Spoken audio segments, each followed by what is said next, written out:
19 ғасырдың аяғында сәулелену металл пластинаны оң зарядтайтыны анықталды. 1899 жылы металл беттерінен электрондардың босап шығуының әсерінен металдың зарядталатыны белгілі болды. Бұл құбылысты зерттеу үшін ғалымдар әртүрлі қарапайым құралдарды, яғни солардың ішінде екі металл электродтан тұратын шыны колбаларды қолданған. Электромагниттік сәулелену металл бетіне түскен кезде тізбек бойымен тоқ жүре бастайды. Батареяны керекті жағдайда жалғаған кезде колбада пайда болған электр өрісінің әсерінен электрондардың көбісі электродқа жетеді.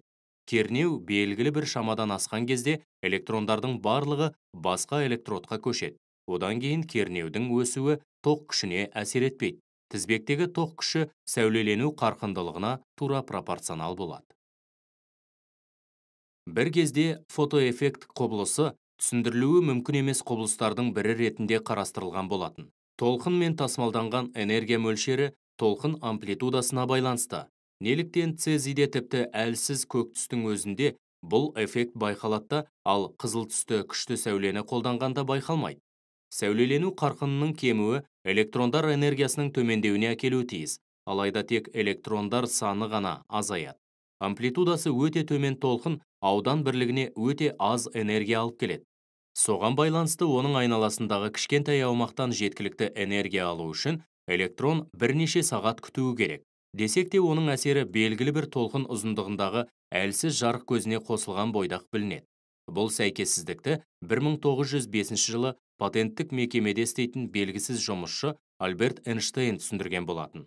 Эйнштейн жарық толқынымен тасымалданатын энергияның үздіксіз тәртіпте тасымалданбайтынын, тек үлес-үлеспен, яғни кванттармен, қазіргі кезде фотондар деп аталатын бөлшектер арқылы тасымалданатынын айтты. Фотонның энергиясы жарық жиілігіне тура пропорционал, яғни толқын ұзындығына кері пропорционал. Фотон металл электронымен соқтығысқан кезде фотон электронға энергияның бір бөлігін немесе түгелімен береді.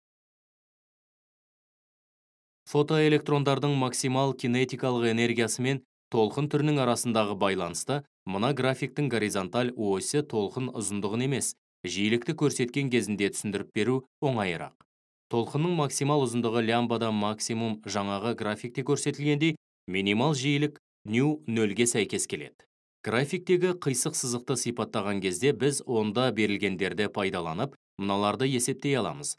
H дельта E мен ньюдің қатынасына және шамамен 6,6 көбейтілген 10⁻34 дәрежесіндегі джоуль секундқа тең, ал A шамамен 4 электрон вольтқа тең. Алынған тұрақты сан H саны физикада Планк тұрақтысы деген атпен белгілі. Графиктік анализдерінің нәтижелері мен жарықтың кванттық табиғатына байланысты ойларды біріктіргенде ғана H ню фотон энергиясының дұрыс түсініктемесін айтуға болады. Ол фотон энергиясының 100% электронға беріліп, металдан электрондардың жылынып шығу үшін екі бөлікке бөлінеді. Ол А шығу жұмысы және электронның кинетикалық энергиясы ретінде белгілі. Металдағы электрондардың потенциалы қоршаған ортамен салыстырғанда төмен болады. Металдан ұшып шығу үшін ол энергияның бір бөлігі шығу жұмысымен қамтамасыз етілу керек. Бұл фотондардың үлесі үлкен мөлшерде болса да, кинетикалық энергиясы төмен болып, бұндай әсерді ешқашан тудырмайтынын түсіндіреді. Әртүрлі металдарды көрсететін сызықтар параллель және бір-біріне беттеспейтіндей болады. Осыдан Планк тұрақтысы әмбебап тұрақты екені және берілген металдың ерекшелігі шығу жұмысы екенін түсінеміз. Сызықты кеңейту барысында шығу жұмысының мәнін анықтай аламыз.